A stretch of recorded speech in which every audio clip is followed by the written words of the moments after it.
The explosion threw her 15 feet through the air and left her deaf in one ear for 3 days. When she woke up in the field hospital, the first thing the doctor told her was that her left leg was being held together by titanium rods and prayers.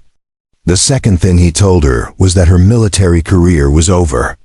Captain Lennox Thayer looked at him through the morphine haze and said no, not because she was stubborn, though she was, but because the 12 soldiers in her convoy were still out there, and somebody needed to make sure they got home.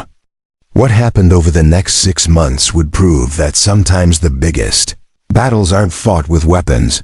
Lennox Thayer was 31, with dark skin, close-cropped black hair going gray at the temples, and a face that used to smile easily. She'd been a civil affairs officer with the 96th Civil Affairs Battalion, someone who built wells and negotiated with village elders instead of kicking down doors. She'd loved that work. Loved seeing infrastructure improve, kids going to school, communities rebuilding after years of war. Now she was in a rehabilitation facility at Walter Reed Medical Center in Bethesda, Maryland, relearning how to walk. Her room overlooked a courtyard where other wounded soldiers practiced with prosthetics and walkers. Some were missing limbs. Others, like her, had bodies that had been shattered and pieced back together with hardware and hope. The blast had happened. Outside Kandahar, an IED buried in the road detonated as her convoy passed. The vehicle commander was killed instantly. 2 soldiers lost legs. Lennox took shrapnel in her left leg, pelvis, and lower back. 17 surgeries over 4 months. Had saved the leg, but the damage was catastrophic. The doctor said she'd walk again maybe. But running, jumping, passing a military fitness test, those were fantasies. Her career was over whether she accepted it or not. Lennox grew up in Detroit, the daughter of an auto worker and a school teacher. Her neighborhood was rough, the kind of place where you learned early to keep your head down and your mouth shut. But her mother, Patricia, refused to accept that environment as fate. She pushed Lennox academically, made her believe education was the way out. Lennox went to Michigan State on an ROTC scholarship, majoring in international development. She commissioned as a second lieutenant in 2015 with idealism that her fellow officers found either refreshing or naive. She genuinely believed the Army could make the world better, that civil affairs work could win hearts and minds and create lasting change. Her first deployment to Afghanistan challenged that idealism, but didn't break it. She saw projects succeed and fail, saw corruption and courage existing side by side. She learned that progress was slower and messier than anyone wanted to admit, but it was still possible. Her soldiers loved her because she never asked them to do anything she wouldn't do herself. She walked the same patrols, ate the same food, endured the same heat and boredom. When they built a school in Helmand Province and local girls attended classes for the first time in years, Lennox cried. Not from sentimentality, but from the bone-deep satisfaction of knowing her work mattered. The blast happened on her second deployment. A routine mission turned catastrophic in the time it took a hidden bomb to detonate.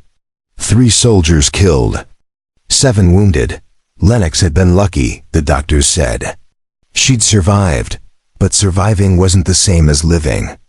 And living wasn't the same as serving. The medical evaluation board happened 3 months into her recovery. A panel of doctors and officers reviewed her injuries, her prognosis, and her ability to continue military service. The conclusion was predetermined. Injuries of this severity were incompatible with continued active duty service. She'd be medically retired with disability benefits and health care for life. It was a good outcome, they told her. Many soldiers weren't so fortunate. Lennox sat in the hearing room, her leg throbbing despite the pain medication, and listened to them discuss her body like it was a broken piece of equipment being written off as a loss. Captain Thayer has made remarkable progress, the orthopedic surgeon said, reviewing her file. But the damage to her femur, pelvis, and lower spine is permanent. She'd always have limited mobility, chronic pain, and vulnerability to re-injury. She cannot meet the physical standards required for military service. The board chairman, a colonel she'd never met, looked at her with what might have been sympathy. "Captain, do you have anything you'd like to say before we finalize our recommendation?" Lennox took a breath. "Sir, I understand the medical reality, but I'm asking for the opportunity to attempt the fitness test. If I can pass, I want to continue." Serving. The surgeon shook his head. "Captain, that's not realistic. Even if you could walk 2 miles, which is questionable, you couldn't do it in the time required. And the other events, push-ups, sit-ups, your injuries make those impossible." "I'd like to try anyway, sir." The colonel frowned. "Captain, we're trying to help you. Medical retirement gives you benefits and allows you to move forward with your life. Why put yourself through unnecessary pain for a goal that's unattainable?" "Because those 12 soldiers in my convoy deserved an officer who didn't quit," Lennox said quietly. 3 of them died. 7 were wounded. I need to know I did everything I could to get back to the job they trusted me to do. The room went silent. Colonel exchanged glances with the other board members. "Captain, your dedication is admirable, but we have medical standards for a reason.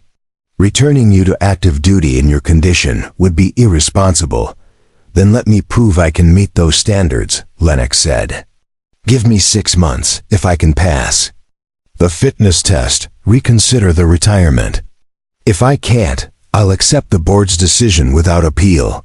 The surgeon looked incredulous. "Captain, you're describing something that borders on medical impossibility. The damage to your leg alone, I know what the damage is, sir. I live with it every day. But I'm asking for the chance to try. If you're listening to this, you probably know what it's like to be told you can't do something. That the obstacles are too big, the odds too long, the goal too far out of reach. Before I tell you what happened next, let me ask you something. If stories about people who refuse to accept impossible matter to you, hit that subscribe button. Because what Lennox did over the next 6 months will show you what the human body can do when the human spirit refuses to quit. The board gave her 6 months. Not because they believed she'd succeed, but because denying her request would look cruel. They expected her to try for a few weeks, realize the goal was impossible, and accept retirement gracefully. Lennox returned to her room at Walter Reed and sat on the edge of her bed. Her leg was screaming. The hearing had required her to sit still for 90 minutes, and stillness paradoxically caused more pain than movement. She wanted to take the prescription painkillers sitting on her nightstand. Wanted to sleep and not think about the mountain she'd just committed to climbing. Instead, she called her mother. "Mom, I got 6 months to pass the fitness test or they're retiring me." Her mother was quiet for a long moment. "Baby, can you do it?" "I don't know." Lennox's voice cracked. "The doctors say no.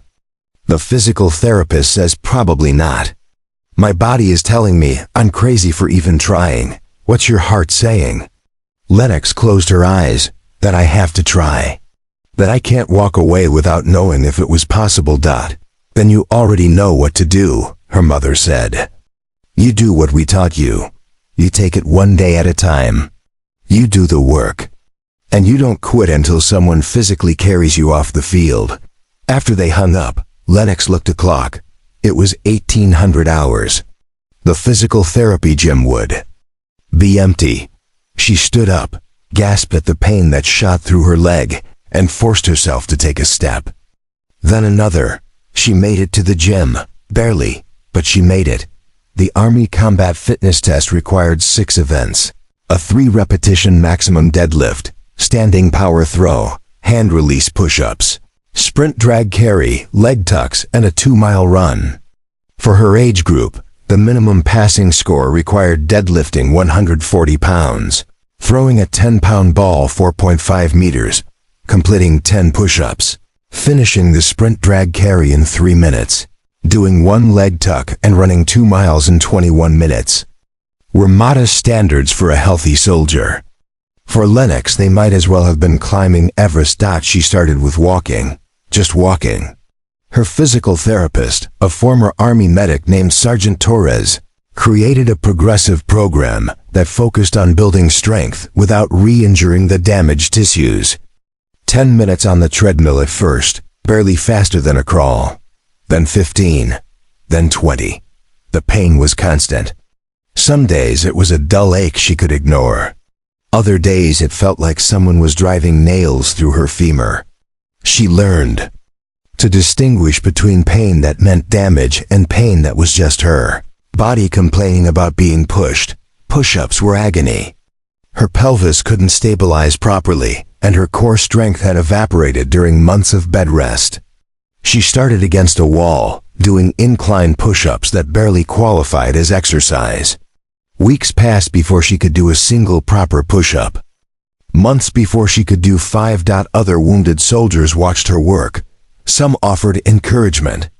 Others thought she was delusional. A few, dealing with their own injuries and uncertain futures, found hope in watching her refuse to quit. A Marine corporal named Davies, who'd lost his right leg below the knee, started working out near her. They didn't talk much, but there was solidarity and shared suffering. One day, after Lennox collapsed trying to complete a sprint drill, Davies rolled over in his wheelchair. "You're either the toughest person I've ever met or the craziest," he said. "Can't it be both?" Lennox gasped. He laughed. Yeah, it can. At the 4-month mark, Torres sat her down for a progress review. "Lennox, you've made incredible improvements. You're walking without assistance, you can do modified exercises, and your pain management has improved, but I have to be honest. The 2-mile run is going to be the killer. Your gait is compromised. Your endurance is limited, and you're running out of time. So what do I do?" Torres sighed. "You keep working, but you also prepare yourself for the possibility that it's not enough. There's no shame in that." Lennox nodded. But she didn't believe it. She couldn't afford to. The test was scheduled for a cold morning in March, exactly 6 months after the Medical Evaluation Board hearing. The same colonel who chaired the board was present, along with Torres, a grader from the Master Fitness Trainer course, and a small group of Walter Reed staff and patients who'd heard about what Lennox was attempting. She passed the deadlift. Barely, her hands shaking as she lifted 140 pounds, but she made the minimum. The standing power throw went better. Her upper body strength had always been decent. Push-ups were brutal. She completed 10, her form ugly but legal, and collapsed. Afterward, with her shoulders on fire, the sprint drag carry nearly broke her. Dragging a 90-pound sled with her damaged leg felt like tearing her body apart. She finished in 2:58, 2 seconds under the time limit, and vomited immediately after. The leg tuck was impossible. Her core couldn't generate enough strength to pull her knees to her elbows. She hung from the bar, trying, failing, trying again. After 3 attempts, the grader stopped her. "Captain, you can substitute the plank." 2 minutes, 10 seconds minimum. Lennox dropped from the bar and got into plank position. Torres called out time increments: 30 seconds, 1 minute, 90 seconds. Her core was shaking, her injured leg threatening to buckle. 2 minutes, 2:10, 2:15. Time, Torres called. 4 events down. 1 to go. The 2-mile run. Lennox stood at the start line, her leg already throbbing from the previous events. 21 minutes. That meant averaging 10:30 per mile. She'd been training for months, and her best time was 10:45 per mile. She'd never run the full 2 miles after completing the other events. The grader looked at her. "Captain, you can stop now if you need to. You've already proven something important." Lennox shook her head. "Start the clock." She ran. The first quarter mile was okay. Her training carried her, muscle memory taking over. The second quarter mile, pain began radiating from her leg. Half a mile in, she wanted to quit. Her gait was wrong, her breathing ragged. her legs screaming. She thought about her convoy. About Sergeant Miller, who died before the medevac arrived. About Specialist Chun, who lost both legs and told Lennox from his hospital bed that he didn't blame her. About every soldier who trusted her leadership and paid a price for being in the wrong place at the wrong moment. She thought about her mother, who'd worked double shifts at the school to make sure Lennox had everything she needed. About her father, who died when she was 12 but taught her that quitting was the only real failure. 1 mile down. 10 minutes, 40 seconds. She was on pace. Barely. Her vision started to narrow. The pain transcended anything she'd experienced in physical therapy. This wasn't therapeutic discomfort. This was her body breaking down in real time. Torres jogged beside her. "Lennox, talk to me. You okay?" She couldn't answer. Could only run. A quarter mile to go. 19 minutes. She needed to finish in 2 minutes. Needed to find speed in a body that had nothing left to give. Davies was suddenly there, rolling along the course in his wheelchair, shouting, "Come on, Captain. You got this. Don't you quit." Other voices joined in. Patients from Walter Reed's staff. Members, people she'd never met. They lined the final stretch, cheering. Lennox ran. Not fast, not gracefully. But she ran. She crossed the finish line at 20:58. 2 seconds under the limit. Then she collapsed. Torres and the medical staff rushed to her immediately. They checked her vitals, examined her leg, made sure she hadn't caused catastrophic damage. The leg was swollen and would hurt for days, but the hardware had held. No fractures. No dislocations. Just a body pushed to its absolute limit. The colonel from the medical evaluation board stood nearby, his expression unreadable. When Torres confirmed Lennox was stable, the colonel approached. "Captain Thayer, that was the most remarkable display of determination I've seen in 30 years of service. You passed every event." "Barely, but you passed." He paused, choosing his words carefully. "However, I need to know something. Can you do this again? Because passing the fitness test once doesn't mean you're ready for active duty. It means you had one good day.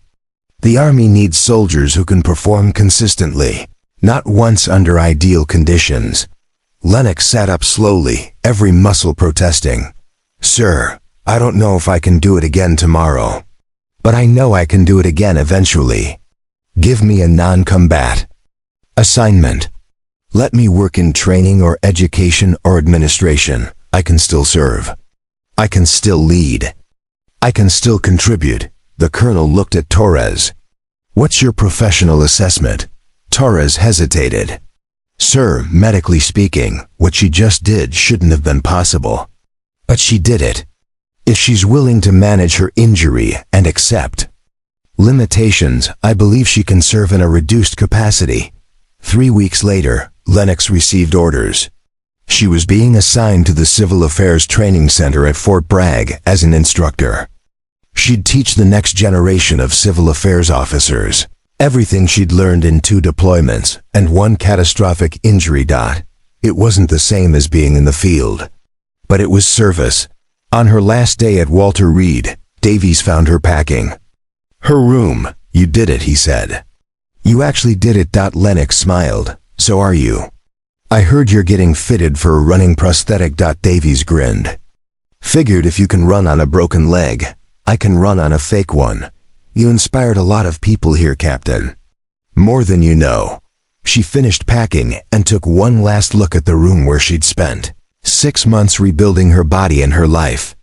The pain hadn't gone away. It probably never would.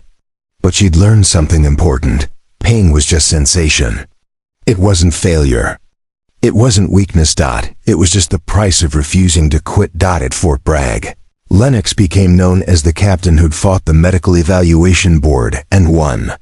Students in her classes heard the story and understood something important about military service. It wasn't just about physical capability. It was about determination, resilience, and the absolute refusal to accept impossible as an answer. Years later, When soldiers asked her how she did it, she always gave the same answer. One day at a time, one step at a time, one moment at a time. You don't climb mountains by looking at the summit. You climb them by focusing on the next handhold. And when people tell you something can't be done, you smile and prove them wrong, not with words. With work,